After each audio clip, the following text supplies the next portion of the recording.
Hi, I'm Brian Henderson with WashDryFold POS, and this video is part 3 of our 3-part series about how to turn on the new online delivery scheduling software that we call MyLaundryOrder.com. This video is focused on the user experience of your customers when they go to schedule pickup and delivery with your laundromat. The first scenario we'll cover is with a routes only type of setup. To see how to configure routes, please refer to our pickup and delivery training video that we have. But you can see here that I already have a route set up for Monday, Wednesday, and Friday. I've already established which zip codes that this route services. And so now I'll be able to take a look at that.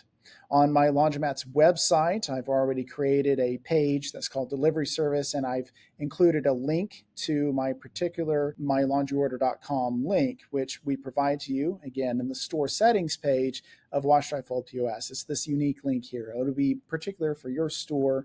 You'll want to copy and paste that into your laundromat's website for your customers to use.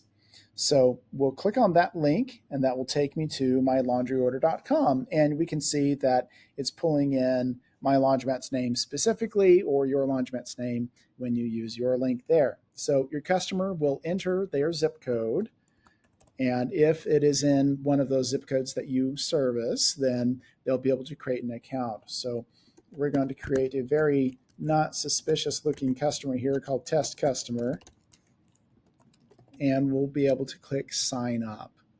Now, they're not able to schedule pickup and delivery just right away. First, they are going to need to verify their email address. And so if we take a look at what that looks like, there'll be an email with your laundromat's name on it, and it'll say to confirm your email address. So they'll click that, and they are now able to create pickups and deliveries.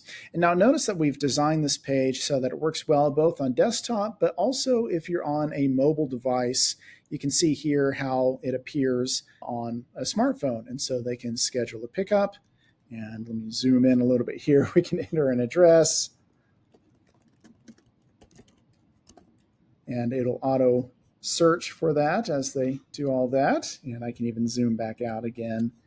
And then they'll put in their name, they'll put in their phone number here. They'll enter any pickup or delivery instructions, such as a gate code or which door to go through or anything like that. And then also number of bags of laundry. Say they've got 3 bags for you to pick up, and we'll click next.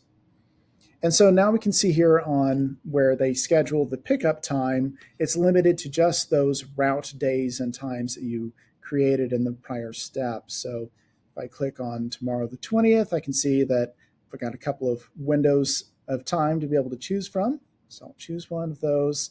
I can enter any special laundry instructions here that I might have. Hang all collared shirts, for example. And that'll populate the order notes of an order when you create it at the laundromat when this laundry arrives at the store. And we'll say next. And now we're going to choose a return date. Now, the soonest I can choose is limited by the setting in the store settings here, the delivery turnaround time. So if you wanted to prevent your customers from scheduling the return delivery of their laundry no sooner than, say, 24 hours, for example, then you would enter that here. In this case, this route is only Mondays, Wednesdays, and Fridays, and I scheduled Friday the 20th for pickup, so I can choose Monday the 23rd at the earliest with a route-only type of setup here. I'll then need to enter a credit card number. So this is a test environment, so don't do this at home. Not a real credit card number, but that's okay because this is on development version right now as I'm recording this video. They'll store that card on file with you, and what's nice is that once they've confirmed this and submitted the order, that card on file is then saved in your laundromat's records over on WashDryFold POS, so that when you create an order for this customer, you can then charge that card on file that they provided. This is all done in a secure, encrypted, tokenized fashion for the utmost in security. The customer will be able to review their details one last time, and then if they're ready, they'll then submit that. So let's go over this once again, but in this time, the experience of if you don't have routes, you don't have a delivery van, and you wanted to only use on-demand choices, what does that look like?